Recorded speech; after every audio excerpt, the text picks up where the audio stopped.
En ce moment précis, d'abord rendre hommage à son Excellence Monsieur le Président de la République, M. Félix-Antoine Tshisekedi Tshilombo, artisan de paix et de démocratie, mais surtout garant des institutions. Et donc la RDC y a participé avec une demande express, celle d'organiser les forums AGOA à la 22e édition ici à Kinshasa, ce qui a été obtenu grâce au plaidoyer que Madame la Première ministre a pu faire par une lettre qu'elle a pu adresser à tous les participants pour noter effectivement l'intention de la RDC à organiser les forums AGOA. C'était une bonne opportunité d'engager directement avec la Première ministre et l'équipe de gouvernement ici, surtout sur le sujet des crises humanitaires et les impacts des conflits sur les communautés très vulnérables à l'Est. En ce moment, la situation de déplacement est très grave. Ma candidature est portée par Ensemble pour la République et ici représentée par le secrétaire général. C'est à lui, c'est lui qui vous posez les questions et c'est lui qui va vous répondre. Cette candidature, c'est un acte de responsabilité citoyenne. L'honorable Salomon Kalonda est membre du parti politique Ensemble pour la République. Il a été élu sénateur dans ce cadre-là. Et le dimanche, je n'avais pas d'autre choix que de se retirer pour la coquille s'affronter dans l'action publique qui était. Kilibaliba est couvert par une ordonnance du président de la République. Il est couvert par la loi portant statut, fonctionnement, organisation de la police. Et c'est dans ces prérogatives qu'il a agi.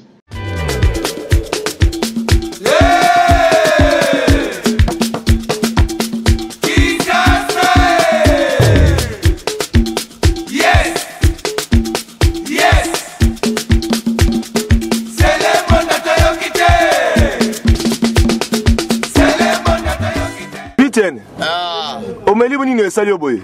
Ah, na meli zododo. Omeli zododo putain. Na mela ngo. Omela ngo.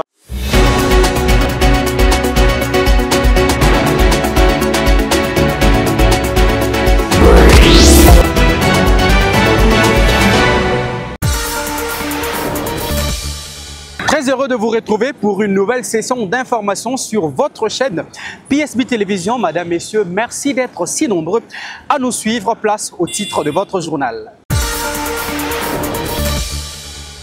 À la une de ce soir, le président de la République, Félix-Antoine Tshisekedi Tshilombo, se porte de plus en plus bien depuis Bruxelles, où il se trouve, d'après certaines sources proches de la présidence de la République. Le chef de l'État aurait tenu une séance de travail à l'ambassade de la RDC à Bruxelles. Encore une bonne nouvelle pour la République démocratique du Congo. Le pays de Félix Tshisekedi organisera la 22e édition du Forum de coopération commerciale et économique entre les États-Unis et l'Afrique subsaharienne, appelé aussi Forum AGOA à Kinshasa. C'est le ministre des Commerces extérieurs, Julien Paluku, qui l'a rapporté auprès de la première ministre Judith Suminwa Tuluka après sa participation à la 21e session de cette organisation. Bonsoir à tous. Tout d'abord, cette brève bonne nouvelle pour la République démocratique du Congo. Le chef de l'État, Félix-Antoine Tshisekedi Tshilombo, se porte mieux depuis un moment. D'après certaines sources proches de la présidence de la République, le chef de l'État aurait présidé une séance de travail ce mardi 6 août 2024 à l'ambassade de la RDC à Bruxelles. La même source rapporte que le chef de l'État s'exprimera sur plusieurs sujets d'actualité avant son retour imminent à Kinshasa dans les prochains jours. Je l'avais dit dans le titre, la République démocratique du Congo aura le privilège d'organiser la 22e édition du Forum des coopérations commerciales et économiques entre les États-Unis et l'Afrique subsaharienne. C'est le ministre de Commerce extérieur, Julien Paluku Kaonga, qui l'a rapporté après sa participation à la 21e édition de ce forum. Il a été reçu en audience par la première ministre Judith Suminwa Tuluka. Oui, je suis venu faire la restitution à son Excellence Madame la Première ministre au sujet de la mission à Washington où elle m'a dépêché pour participer à la 21e édition du forum AGOA. AGOA qui est cet espace où les Américains ont voulu échanger avec les Africains au sujet des accords commerciaux qui donnent des facilités aux produits africains d'entrer sur le territoire américain sans paiement des frais de douane. Et donc la RDC y a participé avec une demande express, celle d'organiser le forum AGOA, la 22e édition, ici à Kinshasa, ce qui a été obtenu grâce au plaidoyer que Madame la Première ministre a pu faire par une lettre qu'elle a pu adresser à tous les participants pour noter effectivement l'intention de la RDC à organiser les forums AGOA avec toutes les facilités que la RDC va accorder, avec les opportunités que le monde entier va devoir découvrir ici en RDC, et cela a pu attirer l'attention de tous les participants. Donc la bonne nouvelle que je suis venu annoncer, c'est que la mission qu'elle m'a confiée a été accomplie, celle de décrocher l'organisation du forum AGOA ici à Kinshasa en 2025. Ainsi donc, les partenaires américains et les partenaires congolais vont devoir établir une sorte de cadre de collaboration dans les secteurs que nous avons définis, parce que je suis allé avec la stratégie nationale AGOA qui définit 21 filières du secteur agricole et 5 filières du secteur minier qui vont faire l'objet des échanges entre les secteurs américains et les secteurs congolais. Et c'est donc tous ces éléments-là qui ont fait l'objet des échanges avec son Excellence Madame la Première ministre, à la grande satisfaction de son autorité qui tient à ce que l'organisation de ce forum ici à Kinshasa soit une réussite et que tous les Américains et les partenaires découvrent que la RDC est l'une des meilleures destinations au monde.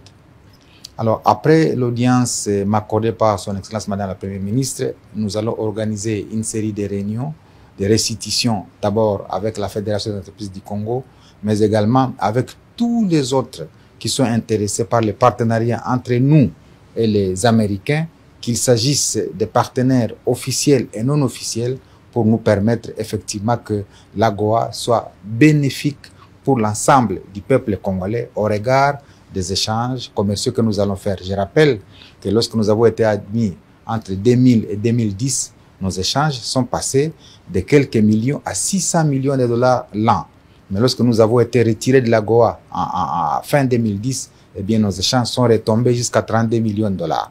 Voilà pourquoi notre réintégration au sein de l'AGOA en 2020 va nous permettre de passer de 600 millions à 3 milliards de dollars comme volume des échanges entre la RDC et les États-Unis, ce qui va renforcer notre balance commerciale, c'est-à-dire la différence entre les importations et les exportations. Parce que désormais, le président de la République, son Excellence Félix Tshisekedi, voudrait que notre pays devienne un pays plus exportateur qu'importateur de biens.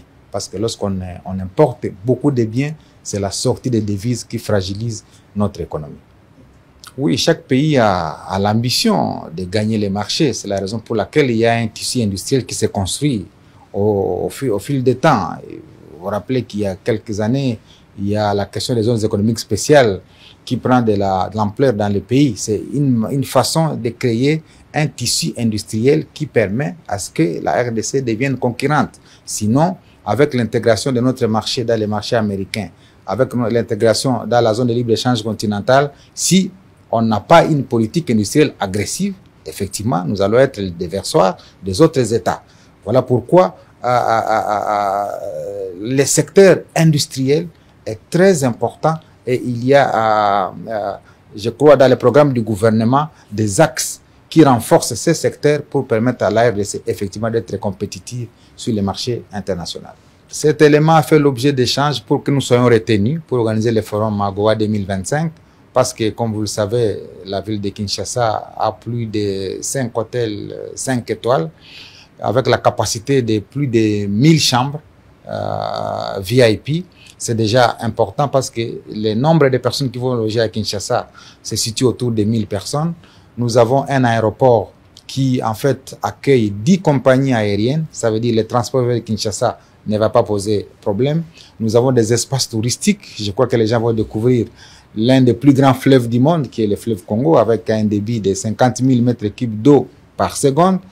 Au-delà de cela, nous prévoyons faire visiter les participants à certaines provinces qui sont considérées comme des provinces touristiques pour que finalement l'image de la RDC cesse d'être celle ternie, celle d'un pays où personne ne peut arriver, un pays infréquentable, que ça soit plutôt l'image d'un pays qui offre des solutions à la planète à travers l'immensité des ressources dont elle dispose. Restons toujours à la primature où la chef du gouvernement, Judith Suminwa Tuluka, avait reçu hier lundi dans la soirée en audience une forte délégation de l'Organisation internationale de migration conduite par sa directrice générale, Ami Popé.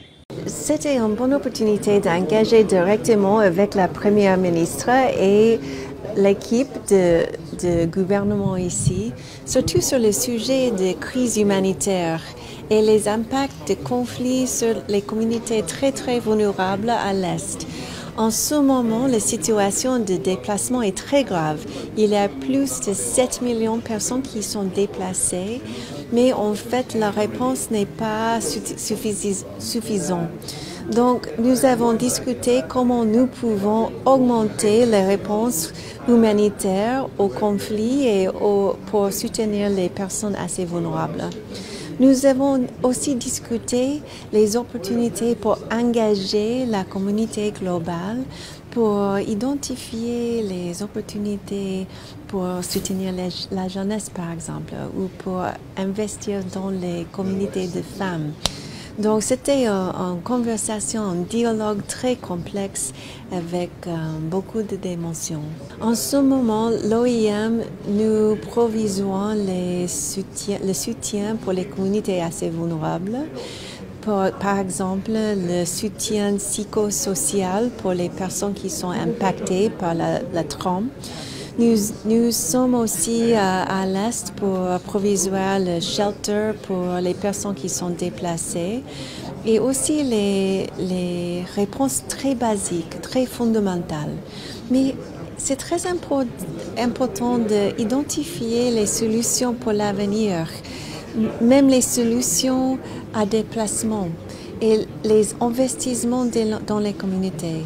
Donc, c'était ça que nous avons discuté ensemble et pour identifier les autres partenariats pour engager avec nous. Elle était vraiment engagée, elle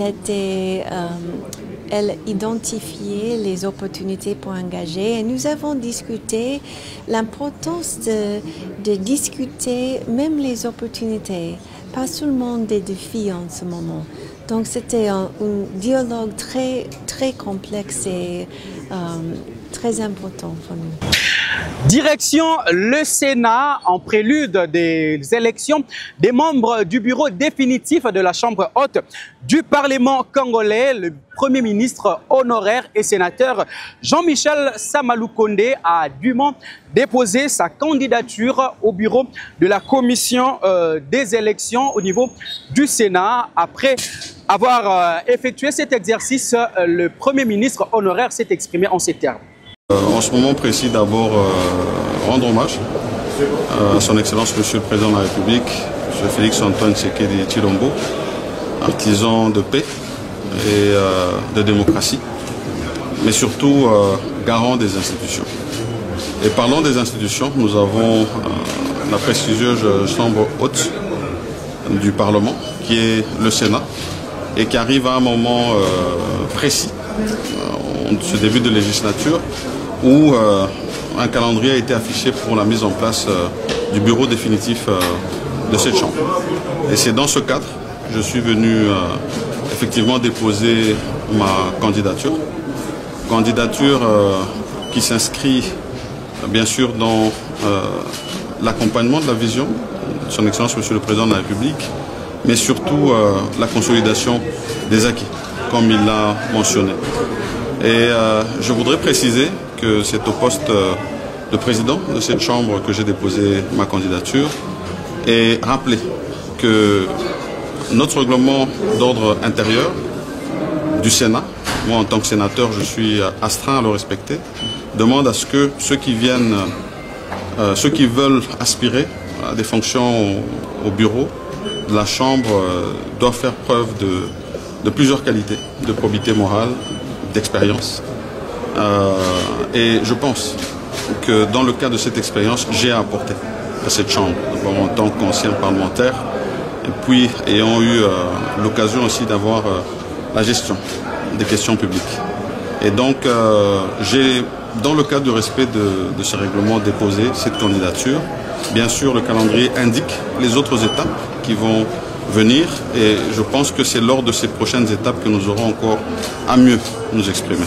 Mais pour l'heure, je remercie les services qui nous ont accueillis ainsi que le bureau provisoire du Sénat qui organise en ce moment cette étape électorale qui va nous mener vers la mise en place du bureau définitif de la Chambre. Merci à tous. Merci.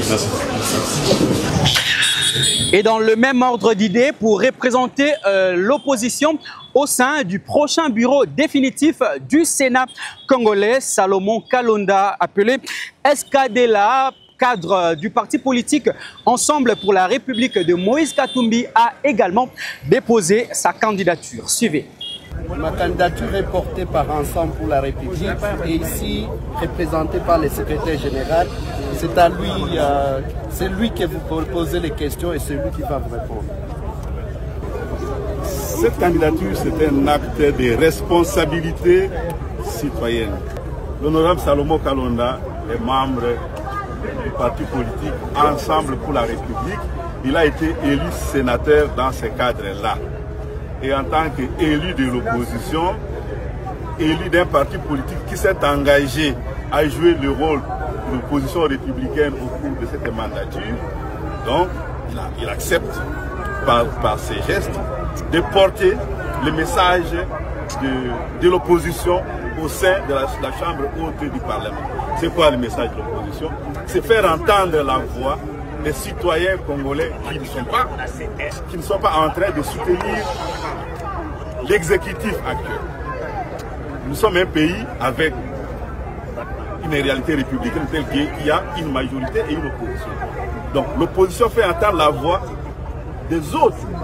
Ceux qui ne sont pas derrière l'action de l'exécutif doivent eux aussi être entendus parce qu'ils sont citoyens de ces pays.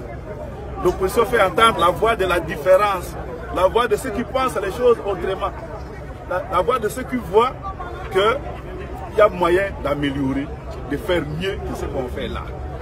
Et donc, au bureau du Sénat, l'honorable Kalonda va porter la voix de la différence, il va porter la nuance, il va porter les correctifs qui peuvent permettre au bureau de la Chambre de faire son travail et à la Chambre de faire son travail au mieux des intérêts de la nation congolaise. Très bientôt, la police nationale congolaise sera dotée non seulement d'une école de la police à Kalemi, mais aussi et surtout d'un commissariat pour la proximité avec la population. C'est ce qui ressort des échanges hier lundi entre le vice-premier ministre, ministre de l'Intérieur, décentralisation et affaires coutumières, Jacquemin Chabani, avec une délégation de l'agence japonaise de développement JICA en sigle. Suivez. Très bientôt, la police nationale congolaise sera dotée non seulement d'une école de la police à Kalemi, mais aussi d'un commissariat pour la police des proximités. C'est ce qui ressort des échanges ce lundi 5 juillet entre le vice-premier ministre, ministre de l'Intérieur, Sécurité, Décentralisation et Affaires coutumières avec l'agence japonaise JICA.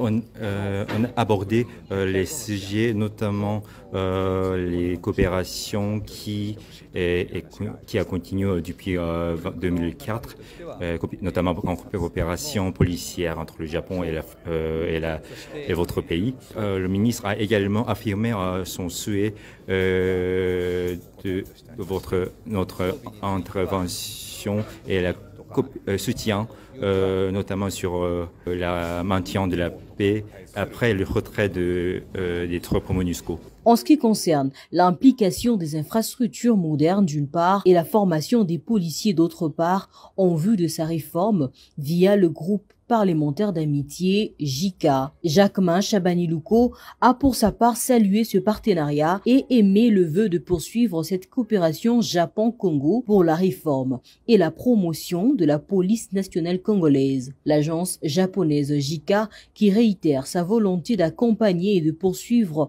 cette coopération auprès du patron de la sécurité, a déjà dans son actif dans le cadre de ce partenariat la formation de 20 000 policiers congolais, sans oublier la construction pour la police nationale congolaise d'un centre sportif du judo à la hauteur de 13 millions de dollars américains. Restons à la vice-primature de l'Intérieur qui a tenu à rassurer à travers la vice-ministre de l'Intérieur l'opinion en ce qui concerne les jeunes de la Force du Progrès, mouvement allié à l'Union pour la démocratie et le progrès social qui ont tenté d'entrer dans la résidence officielle de l'ancien président Joseph Kabila Kabange. En croire la vice-ministre Eugénie Kiela, il n'y a pas eu complot. Il n'y a pas eu complot contre qui que ce soit. On l'écoute à travers ce message.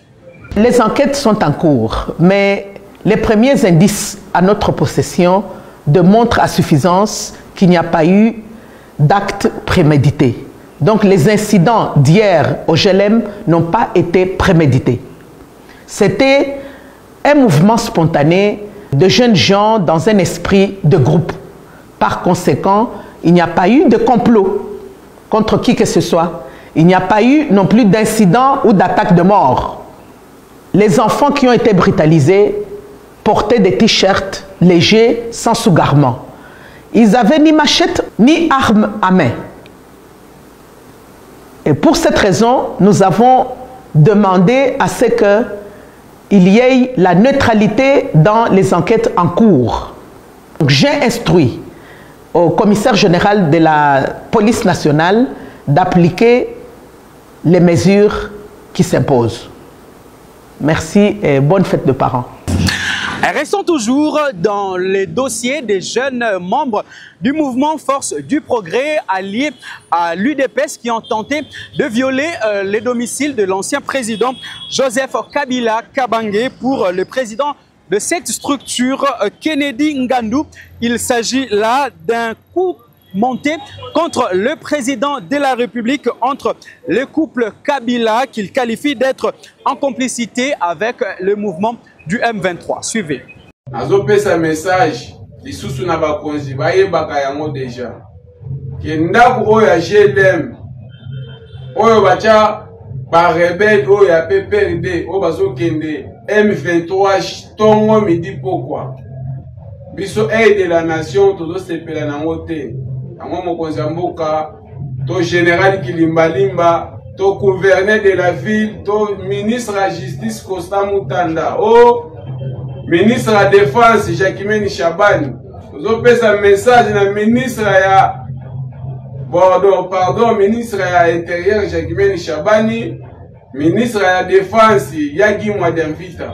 Oeza vraiment ba message tozopesa bino ke bokoyoka ke antibal abengani ba bwika wana.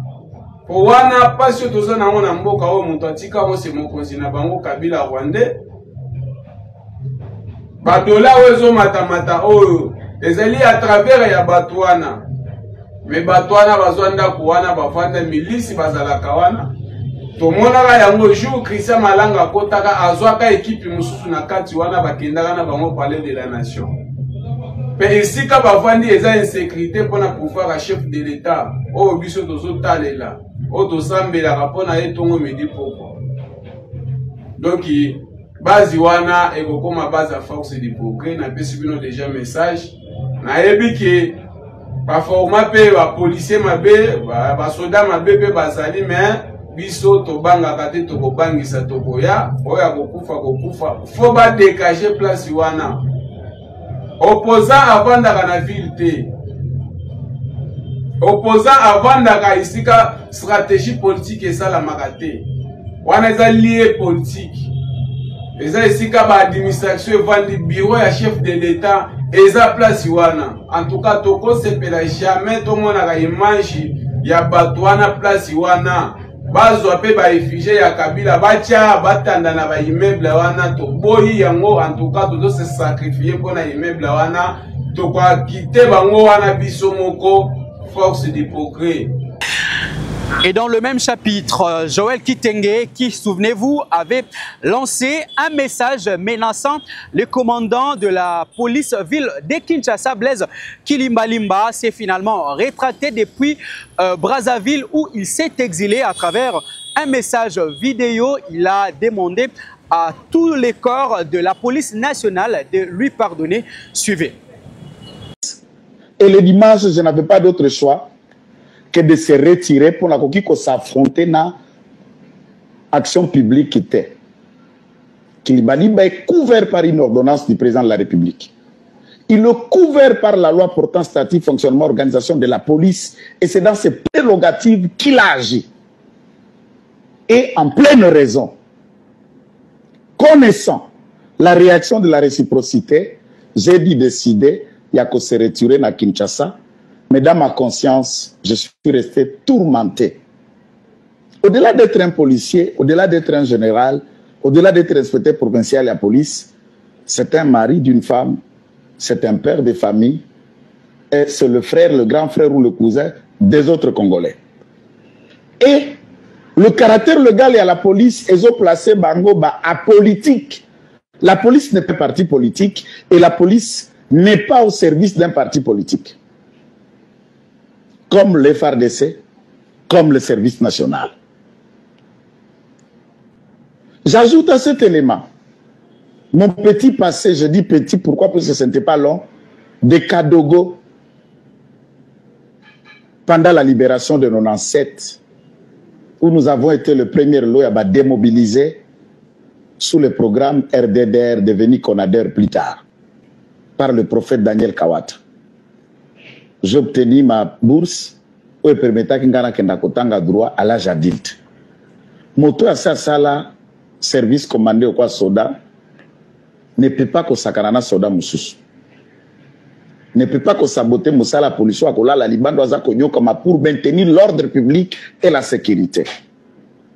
Mes propos, ma réaction a été offensant à l'endroit du corps de la police nationale congolaise. Et je viens sincèrement, honnêtement, consciencieusement, présenter Peko Senga, Clémence, Bolimbisi, ya corps, ya police nationale congolaise Mobimba. Peko Senga, de manière individuelle et personnelle, na général Blaise Kilimbalimba, ba sincère esquisse Mokondi. Vous n'êtes pas obligé d'accepter ces esquisses.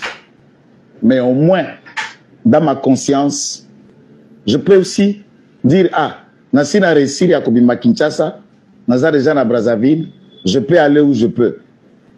Et pourtant, dans ma conscience, tout à fait autre chose. Lors de son passage à Kisangani en marge de la célébration le 2 août dernier de la journée nationale du Génocoste, le ministre des Finances Doudou Fwamba Likounde avait soutenu les sinistrés du conflit Mbole-Lendo à Simi-Simi, un geste humanitaire qui souligne son engagement pour les retours de la paix et l'éducation des enfants. Plus de détails à travers ce reportage.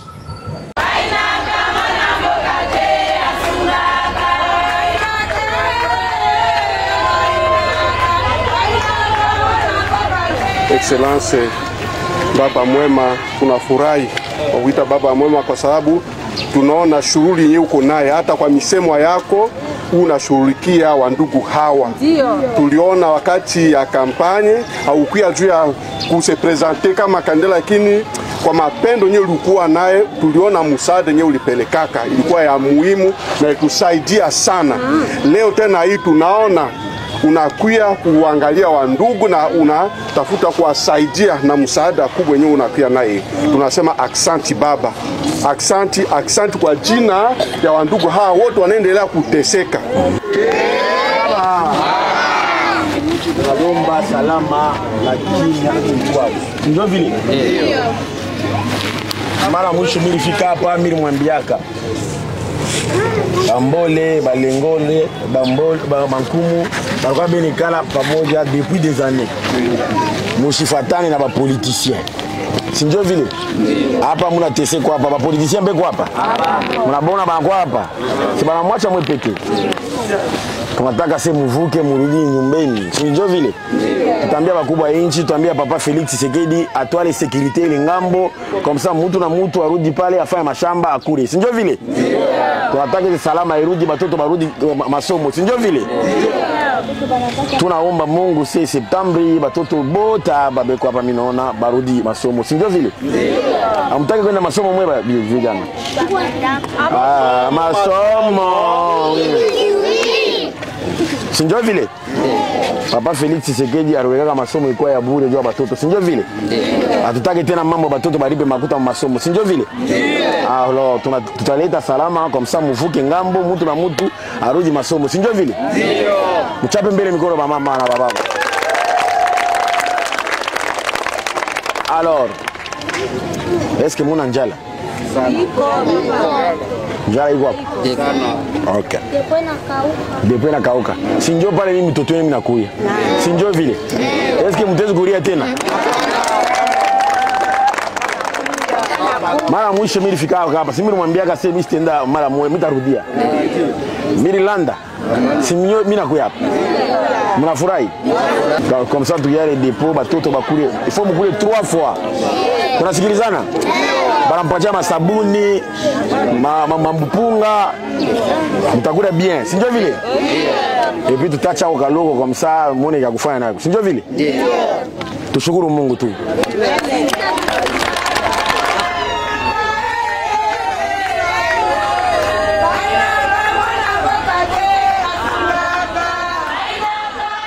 Dans un autre chapitre, les États-Unis d'Amérique se sont engagés à soutenir le gouvernement congolais dans l'amélioration de la gouvernance des entreprises publiques à l'issue d'une audience accordée à l'ambassadrice des États-Unis, Lucie Timeline, le ministre du portefeuille Jean-Lucien Moussa. En fait, c'était pour avoir une visite de courtoisie avec le nouveau ministre de portefeuille, savoir sa vision pour le ministère et aussi de parler un peu par rapport aux opportunités qui sont présentes soit pour les sociétés américaines qui veulent investir dans la RDC, dans une joint venture avec les sociétés de l'État, soit pour améliorer la gouvernance des sociétés existantes. Donc, je pense qu'il a une vision remarquable. Je lui ai souhaité du courage avec toutes les activités qu'il va entreprendre, mais aussi j'ai réaffirmé l'engagement des États-Unis pour soutenir le gouvernement et le peuple congolais pour un avenir plus prospère. Pour intensifier l'élan de solidarité en cette période de guerre d'agression imposée par le Rwanda, le gouvernement de la République, à travers le ministre de la Communication et des Médias, Patrick Muyaya Katembwe, a lancé la campagne Tout pour la patrie. À l'en croire, cette campagne vise justement à attiser cet élan de solidarité et d'élan patriotique. Suivez. Depuis 1994, notre pays paye le prix du génocide rwando-rwandais de triste mémoire. Aujourd'hui, 30 ans plus tard, nous comptons 10 fois plus de morts, de crimes de tous les genres ont été commis dans les seuls objectifs de continuer les processus de pillage systématique de nos ressources. Cette œuvre maléfique continue aujourd'hui à travers des terroristes, des supplétifs, sans aucune idéologie, ni projet, si ce n'est le choix d'être l'épouvantail d'un régime cruel, criminel, pilleur et receleur.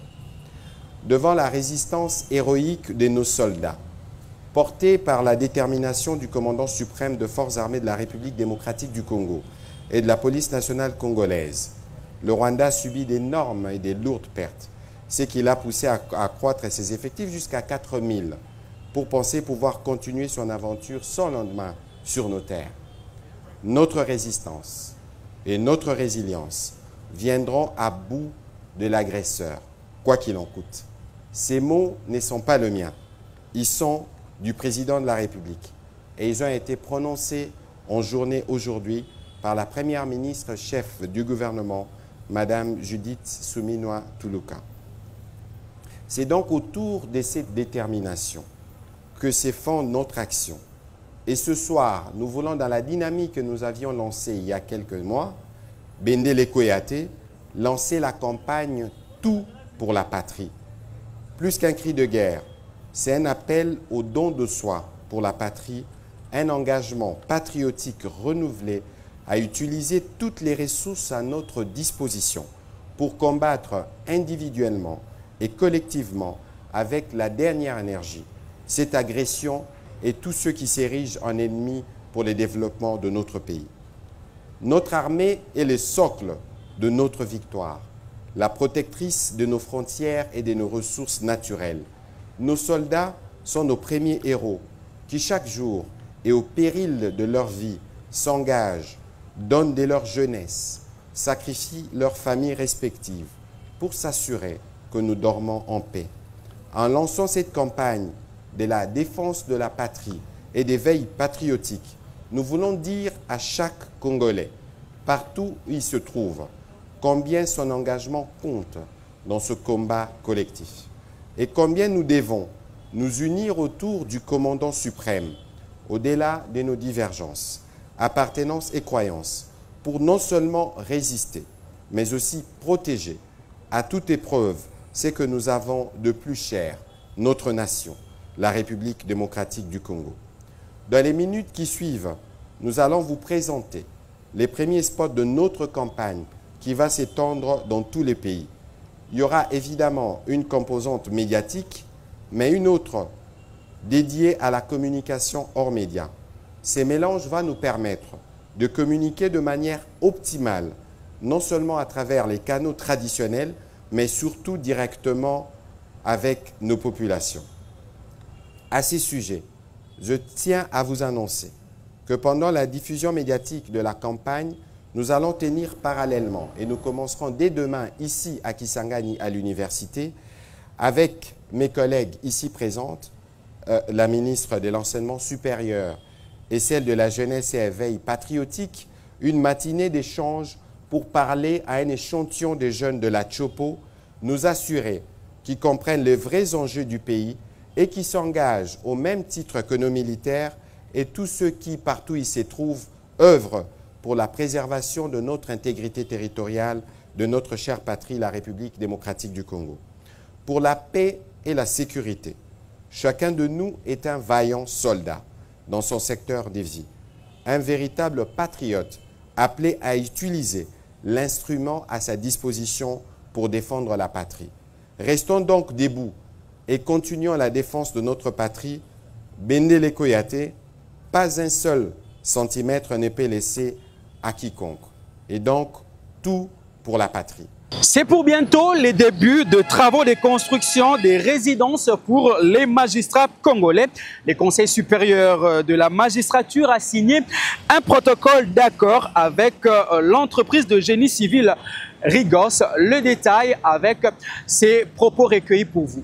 Ce que nous venons de signer maintenant, c'est le premier accord qui nous met ensemble pour créer ce partenariat entre nous, les constructeurs, et le Conseil supérieur de la magistrature et le syndicat des magistrats. C'est un document qui nous donne accès au site et aux informations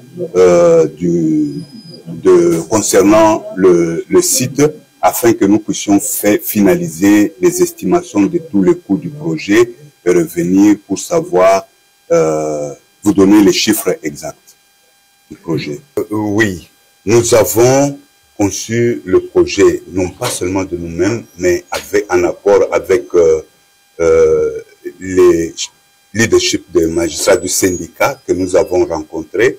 Ils nous ont demandé de faire des estimations, ce qui a été fait, et nous leur avons montré des petites maquettes de ce que nous voulons concevoir comme maison, et ils sont d'accord avec ça.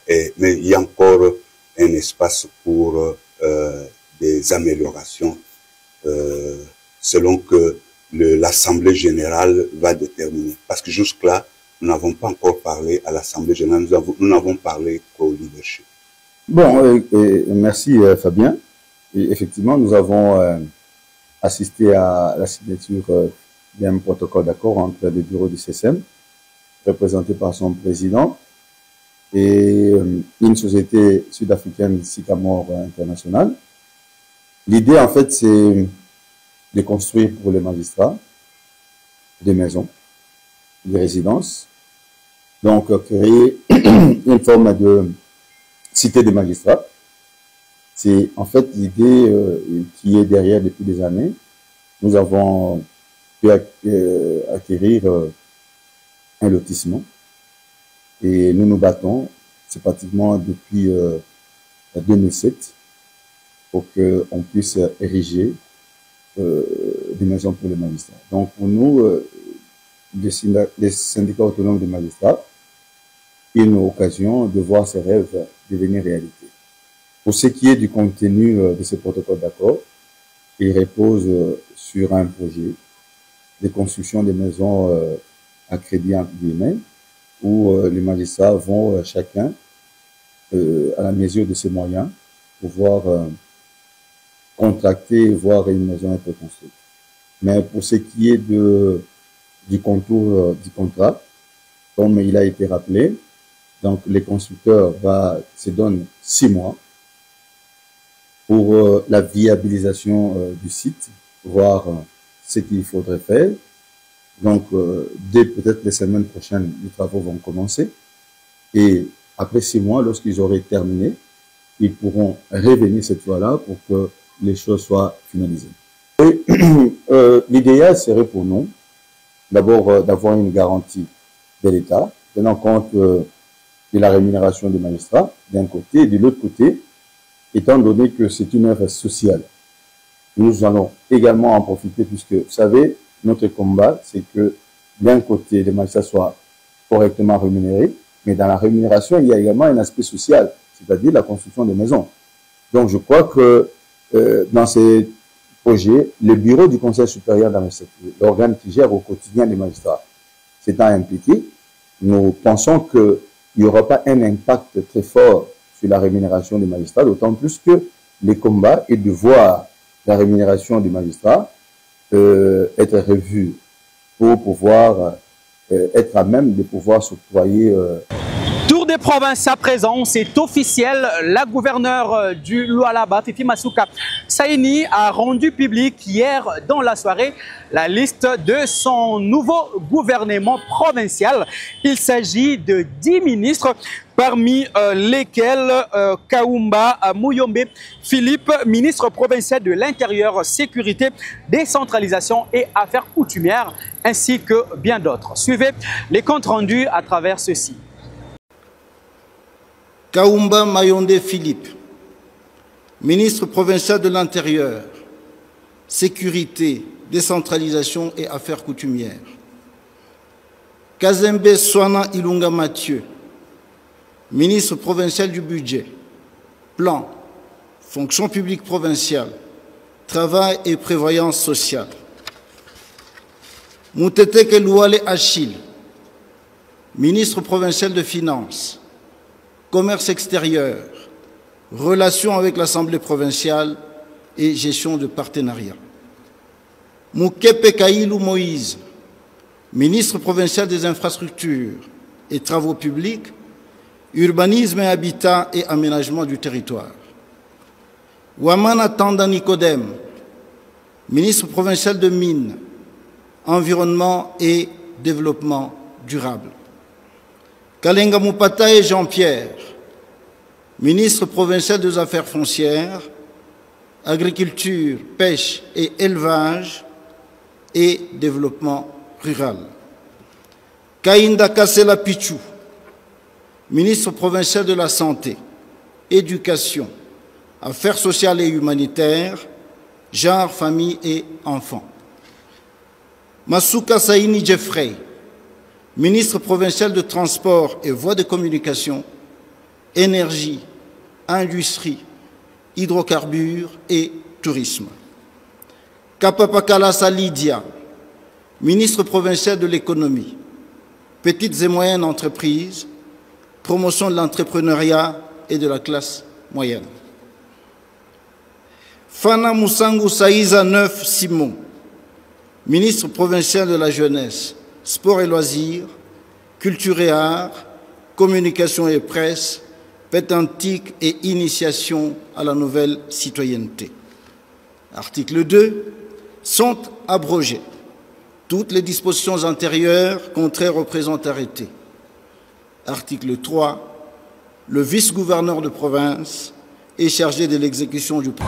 Dans le Congo central, à quelques jours du lancement des opérations de collecte des données en vue de produire les indicateurs de pauvreté dans cette province, le vice-gouverneur Prosper Ntela a échangé hier lundi avec la délégation de l'équipe technique sur l'enquête des conditions de vie des ménages. Plus de détails dans ce reportage.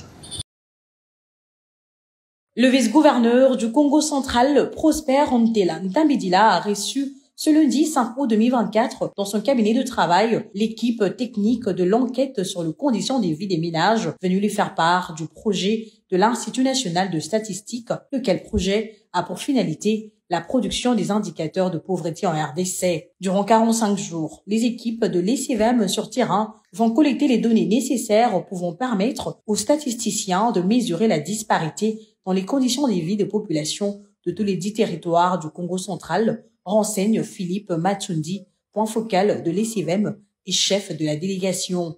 L'INS est en train de réaliser une enquête des conditions de vie et ménage qui va permettre à ceux qu'à l'issue de cette opération de produire des indicateurs de la pauvreté. Et comme l'étude concerne tous les territoires nationaux, nous venons ici juste pour lancer les activités d'abord en ce qui concerne la formation qui a fini aujourd'hui. Et ensuite, il y aura une étape qui va suivre de la sensibilisation afin de collecter les données. Comme on l'a dit à la COTV, il est recommandé, quand vous arrivez dans une entité, il faut toujours voir les autorités politiques administratives de la province et nous venons présenter les civilités et surtout leur dire que voilà, il y a une équipe qui est sur le terrain qui va collecter les données afin de produire les indicateurs de la pauvreté. L'étape de la formation des enquêteurs achevée, la population sera sensibilisée avant le début de la collecte proprement dite.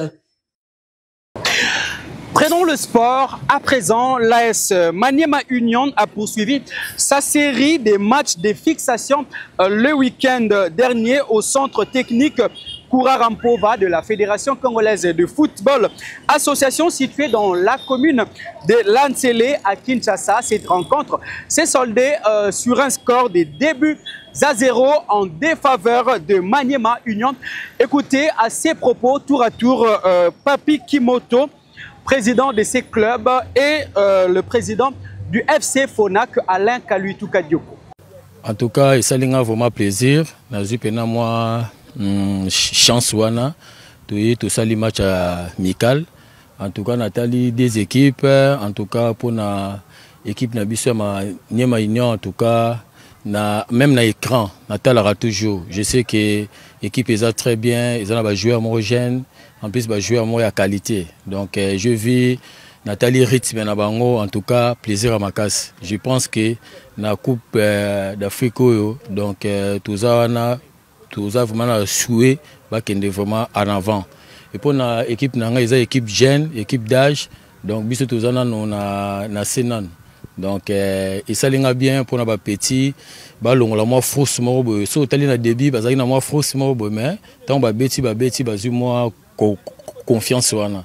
Donc match à boye pour nabiso et ça pena bien pour nabiso surtout pour na jeune tant ba yeboye na ba grand frère na bango ba beti boye et ça là moi bien pour na ba jouer et pépé ça bango pe moi rythme mosusu par rapport il y a ba ninga. Page noire dans cette édition, mesdames, messieurs, décédé le 31 juillet 2024 à Lubumbashi, l'intendant général adjoint du club Saint-Éloi Lupopo, Olivier Chinyama, a été inhumé le samedi 3 août 2024. L'on a signalé la présence du patron de ces clubs, Jacques Kiaboula, Katoué. Retour sur cet événement à travers ce reportage.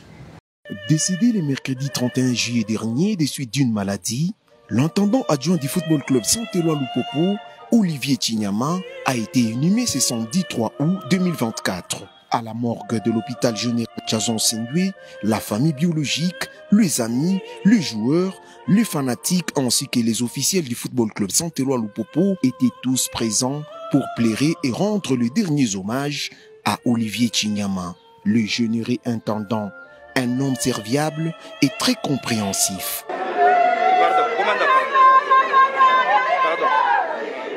Toujours proche de son club, le président Jacques Yaboula Katoué s'est recueilli devant le cercueil de Olivier en y déposant une composition florale pour exprimer sa douleur, ses condoléances, son chagrin, sa tristesse, sa peine, ainsi que son affection pour cet agent d'appoint du club d'Outre-Tunnel Louchois. Et comme en toutes circonstances, nous devons rendre gloire à Dieu dans une exhortation. Le pasteur Daniel Ngoïndongo a prêché selon Ecclésiaste, chapitre 8, verset 8.